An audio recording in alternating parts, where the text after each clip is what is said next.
আসসালামু আলাইকুম দর্শক, আপনারা ইতিমধ্যে শুনতে পেরেছেন যে আমাদের ডিবি হারুন স্যার, ডিবি প্রধান, আমরা ডিবি প্রধান যদিও বা বলি, তো তার টাইটেলটা কিন্তু একটু ভিন্ন আছে। তিনি ডিবির অতিরিক্ত কমিশনার হিসেবে কিন্তু যুক্ত ছিলেন।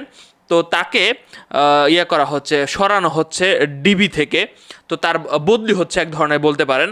সো সে আসলে কোথায় বদলি হচ্ছে এবং তার বদলির কারণ হিসেবে আপনারা কি মনে করেন কমেন্ট বক্স অবশ্যই লিখবেন, আমরা একটু বিস্তারিত আলোচনা করছি।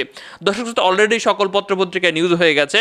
দর্শক শ্রোতা, ডিবি হারুন স্যারকে যদি বলি তিনি কেন এত আলোচিত, অনেকেই তো আছে পুলিশ বা গোয়েন্দার মধ্যে প্রধান, তো তাদের সবাইকে কিন্তু মিডিয়ার সামনে এত আসতে দেখা যায় না।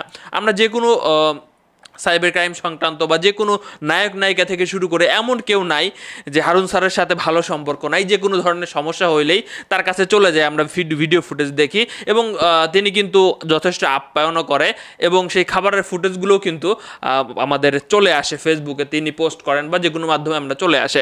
তো সাম্প্রতিক সময় আপনারা কিন্তু দেখেছেন যে এই যে পুরো বাংলাদেশে যে পরিস্থিতি, এই যে কয়েকজন সমন্বয়ককে নিয়ে যে খাওয়ানো, এই ব্যাপারে আদালতের এক ধরনের অন্যরকম আদালতের সামনে তুলে ধরা, তো বিভিন্ন বিষয় নিয়ে কিন্তু আসলে কথাবার্তা চলছিল।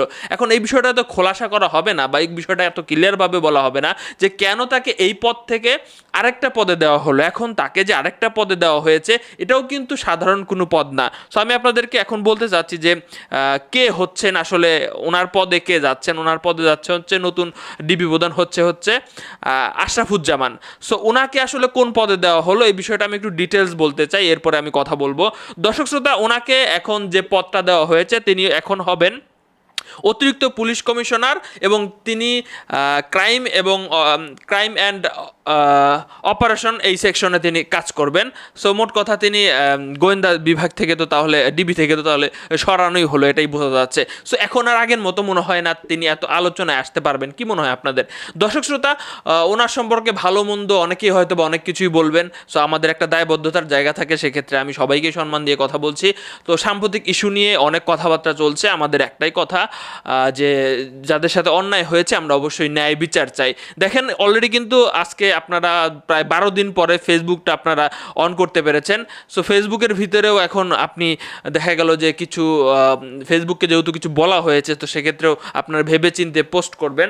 আর বাঙালিরা অবশ্যই সবাই, আমি জানি সবাই, জনসাধারণ সবাই চায় ন্যায় বিচার, এবং ভবিষ্যতে বাংলাদেশে কোনো আবু সাইদকে যেন আমরা না হারাই, কোনো বোনকে যেন আমরা না হারাই যে ছাদে উঠেছে, ঠিকমতো নিজের বাসার ছাদেও নিরাপদ না। আমরা আমাদের কোনো ভাইকে যেন না হারাই যে ঘরের ভিতরে জানলা আটকাইতে গেছে, সেখানেও তাকে না ফেরার দেশে চলে যেতে হয়েছে। তারা কি ন্যায় বিচার পাবে না? সো এই বিষয়ে এখনও অনেক জায়গায় অনেক কথাবার্তা চলছে, অনেক আলোচনা, অনেক কিছু হচ্ছে, আপনারা কিন্তু বর্তমানে জানেন। সো এত কিছু না হলেও হয়তো বা পারতো। তো এইটা এখন তদন্তের বিষয়। তো দর্শক শ্রোতা, আপনাদের মতামত কমেন্ট বক্সে আশা করি লিখবেন। সো শুভকামনা স্যারের জন্য, ভালো থাকবেন সবাই।